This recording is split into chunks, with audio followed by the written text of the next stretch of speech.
देखो, एक चीज़ मैं आपको ये बताना चाहूँगा कि जो जूनियर एडवोकेट हैं, उनकी लाइफ में बड़ा स्ट्रगल देखने को मिलता है। मैं अभी हाल ही में वीडियो बना नहीं पा रहा हूँ इस चीज़ पर। मैं पहले लगातार बनाता भी था जब मैं प्रैक्टिस पे जाता था। स्ट्रगल क्या है देखने को मिलेगा, आप सीनियर के पीछे काम करना पड़ेगा। ये एक एडवोकेसी काफ़ी, जो मैंने भी नहीं सोचा था, काफ़ी स्ट्रगलिंग फेस होता है। और ये जब मैं एडवोकेसी में आया था, मैंने सोचा कि मेरी एलएलबी हो गई है, अब जो है दो दो महीने हाई उसमें डिस्ट्रिक्ट कोर्ट में करेंगे, डिस्ट्रिक्ट कोर्ट का सीख करके फिर जो है हाई कोर्ट में जो है प्रैक्टिस शुरू कर देंगे।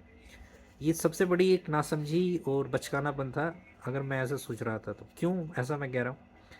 क्योंकि ये जो फील्ड है ना, ये आपका टाइम मांगती है। प्रैक्टिस जितना ज़्यादा आप कोर्ट के अंदर रहेंगे, इन्वॉल्व रखेंगे अपने आप को, अपना समय कोर्ट में बिताएंगे, उतना ही ज़्यादा आप सीख पाएंगे, उतना ही ज़्यादा आप जो है आपकी प्रैक्टिस बढ़ पाएगी, एक्सपीरियंस बढ़ पाएगा।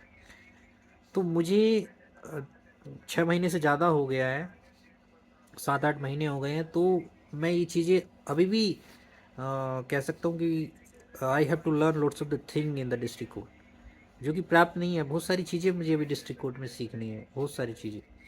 क्यों? क्योंकि जितना ज़्यादा जैसे समय की यहाँ महत्वपूर्ण है। जब भी बोलते हैं जो एक्सपीरियंस्ड लॉयर है ना, जिस एज से आप किसी भी एडवोकेट को कैसे वो करते हैं कि हाँ ये अच्छा एडवोकेट है, उसकी एज से।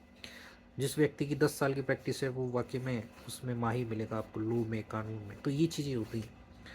तो एक्सपीरियंस इस फील्ड में मांगता है। आपकी जो एक्सपर्टाइज है, आपका बोलने का तरीका, समझने का तरीका, कानून को डिफरेंट डिफरेंट जब केस आप हैंडल करते हैं तो आपकी जो समझ बढ़ती है, एक एडवोकेट की समझ बढ़ती है। तो ये चीज़ें होती हैं। तो एक मज़े फील्ड तो बड़ी मज़ेदार है, लेकिन स्ट्रगलिंग भी पूरी है, क्योंकि यहाँ पर एक इनकम सोर्स आप अ, है ही नहीं शुरू में। तो आपको बस अपने आप को जो है प्रैक्टिस में ही अपने आप को लगाना पड़ेगा, इन्वॉल्व करना पड़ेगा। तो ये चीज़ें हैं, हम कर रहे हैं, देखते हैं इस चीज़ों को।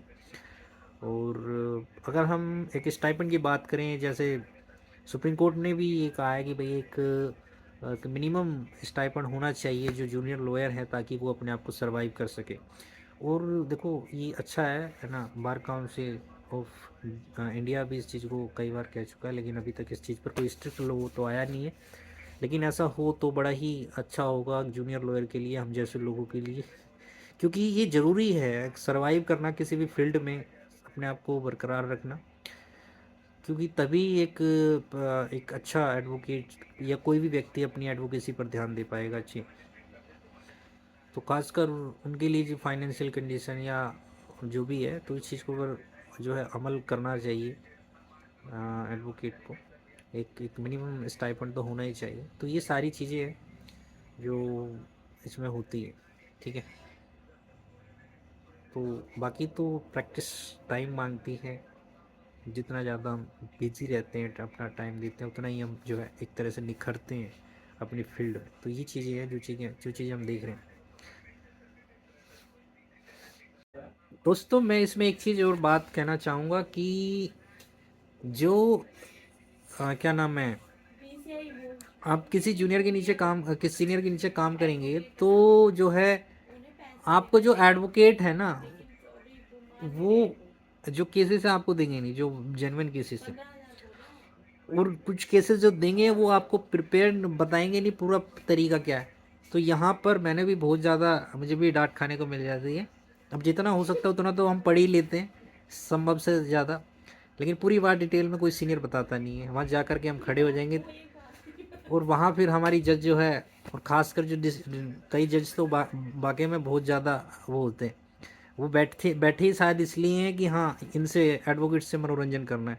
जहाँ जूनियर एडवोकेट दिख गया, उन्हें लग गया पता ही यहाँ फंसने वाला, वहीं उसकी लाइन खींच लेते हैं, मेरी टांग खींच लेते हैं। मेरे साथ कई बार हुआ है। तो परसों की बात है, मैं एक जज साहब के सामने खड़ा हुआ था और मैटर मुझे कुछ नहीं पता था, बस मुझे डेट लेनी थी। लेकिन मैंने एक वर्ड एक्स्ट्रा बोल दिया कि सर ये मैटर आर्ग्यूमेंट पे लगा हुआ था, और देखो अपोजिट पार्टी भी नहीं आई। बस यहीं से सरदार जी थे एडवोकेट, यहीं से उन्होंने मेरे से पूछा, अच्छा वकील साहब आप ये बताइए किस आर्ग्यूमेंट पे लगा था।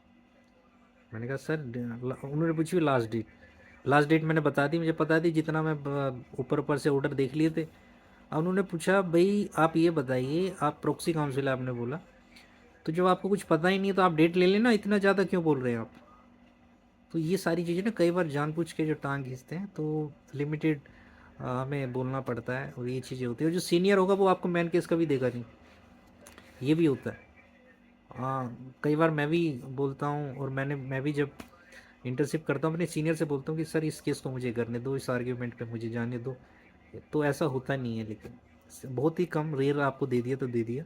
कई बार हमें लकीली चांस मिल गया, उसमें तो मिल गया, वरना तो बहुत कम ही ऐसा होता है। हालांकि लेकिन हाँ, जैसे मैंने बताया कि आ,